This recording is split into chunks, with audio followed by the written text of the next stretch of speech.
ఎంత విచిత్రం! పరమాత్మ ఎంత దయామయుడంటే, కొంగు చాపి తల్లి గాంధారి, నువ్వు మహాసాధ్వివి, నీ శాపాన్ని నేను భరిస్తాను, నీ కర్తవ్యం నువ్వు నిర్వహించావు, ఒక ఇల్లాలిగా నువ్వేం చెయ్యాలో అది చేసావు, నేను ఎవరికి తగిన ఫలాన్ని వారికి ఇవ్వాలి, నేను భరిస్తాను, నా వంశం నాశనం అయిపోయినా భరిస్తాను, నేను దిక్కుమాలిన సాగు చనిపోయినా నేను భరిస్తాను, కానీ పాండవులనేమీ అనకమ్మా అని దండం పెట్టాడమ్మా.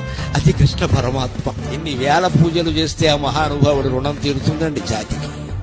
ఎంత శాంతిమూర్తి, ఎంత శాంతిమూర్తి!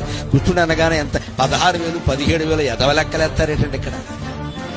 ఎంత శాంతమూర్తి, ఎంత త్యాగమూర్తి!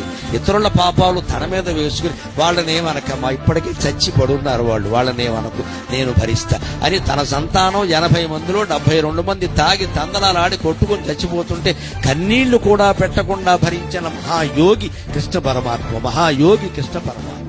మరో అవతారం దానికి సరిపోదండి. నన్ను అడిగితే దశావతారాల్లో ఏది గొప్పదంటే నిస్సందేహంగా కృష్ణుడికి ఓటేస్తాను నేను.